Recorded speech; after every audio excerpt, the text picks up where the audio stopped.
Buenas! Saudade de vocês, hein? Mas logo isso passará, né? Logo passará, estaremos nos encontrando nos corredores da Campo Real. Até porque esse é o último semestre que nós temos aula, até então, que eu saiba, né? Então eu vou, por ser o último semestre que nós teremos aula, eu vou poder encontrá-los no corredor. E não me ignorem, por favor. Nossa, cresceu o nariz da professora, quer dizer que ela ficou brava. Quem vê pensa que é brava, sincero. Mas vamos lá. Só fiz esse parênteses aqui para dizer que eu tô com saudade de vocês. Estou sentindo falta de vocês. E que vocês são importantes. Então vamos lá. Gente, o segundo instituto que nós precisamos falar aí é sobre a hipoteca, tá? Hipoteca, como todos os outros tipos de direitos reais de garantia, ele tem que ser em contrato com aqueles requisitos que nós acabamos de falar. E eles têm principalmente aquela situação de ser registrado para poder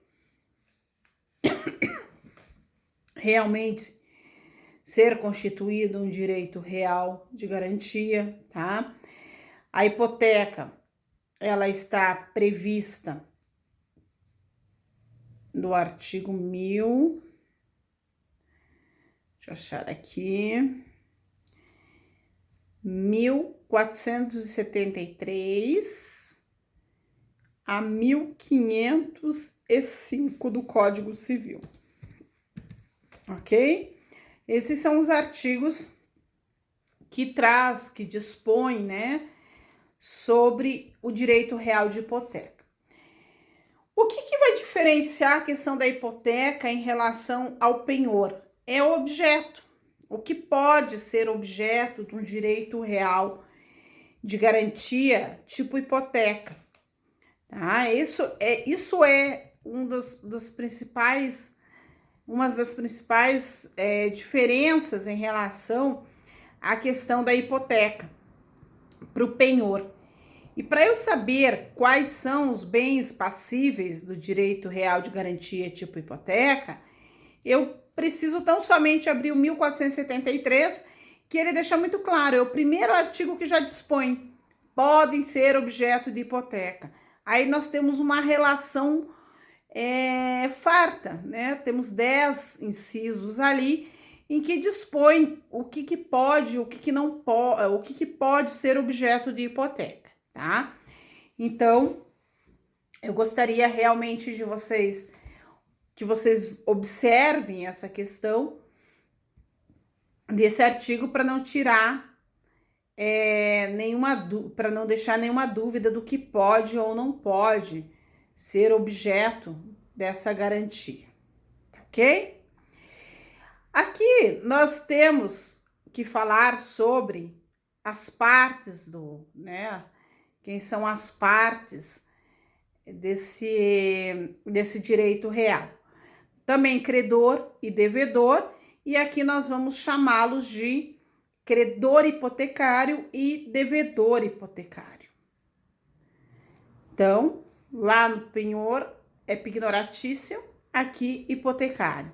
E a posse desse objeto dado em hipoteca, ele ficará com o devedor. Ele não se transfere a posse como é realizado a transferência lá em relação ao empenho, né, ao penhor. Significa o quê? Que se o devedor vai continuar com a posse do bem, ele tem a obrigação de realizar todos os atos de conservação e manutenção do bem, né? Ele que tem a obrigação de realizar isso, para que, se porventura ele não venha a arcar realmente com a obrigação pactuada, o credor tem a possibilidade de discutir o bem e aquele bem esteja conforme ele foi entregue, constituído o direito real de hipoteca, né? Porque aquele bem ele está garantindo um valor X de uma dívida. Então, ele precisa ser conservado pelo devedor hipotecário.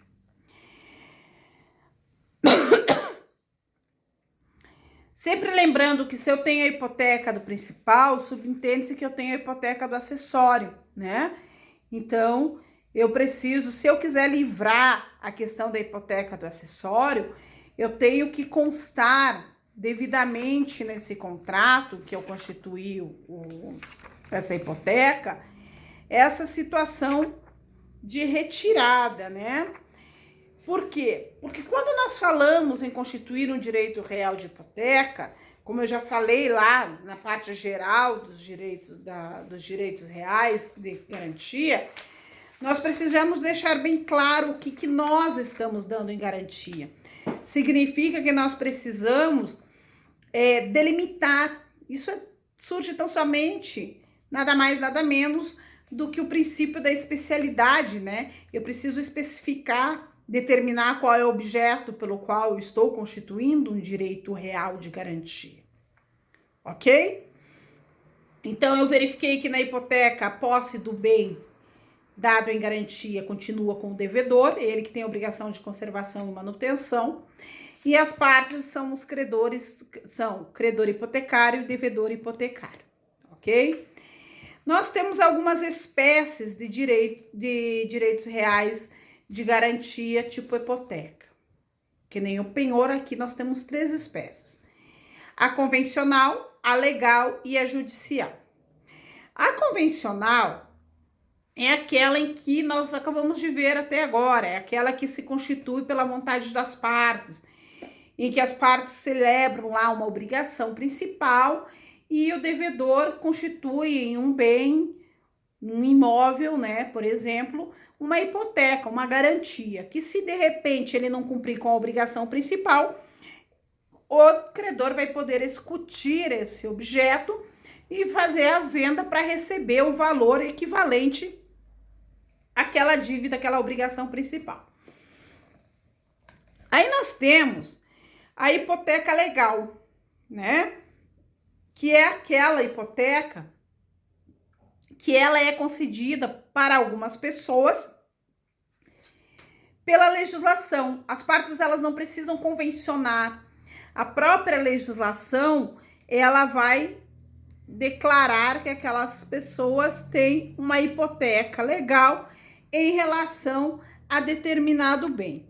Quando nós falamos da hipoteca legal, eu vou pedir para vocês olharem o artigo 1489 do Código Civil, que ali ele nos traz um rol, né, de situações e de pessoas em que nós temos uma hipoteca legal, que aquelas pessoas possuem um direito real de garantia em relação àquele bem, se eles se encontrarem naquela situação.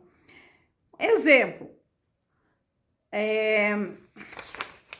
a lei confere hipoteca aos filhos sobre os imóveis do pai ou da mãe que passaram a outras núpcias antes de fazer o inventário do casal anterior. Ao credor sobre imóvel arrematado para garantia de pagamento do restante do preço da arrematação. Ao ofendido ou aos seus herdeiros sobre os imóveis do delinquente para satisfazer do dano causado pelo delito e pagamentos das despesas judiciais. Então, nessas situações, eles não precisam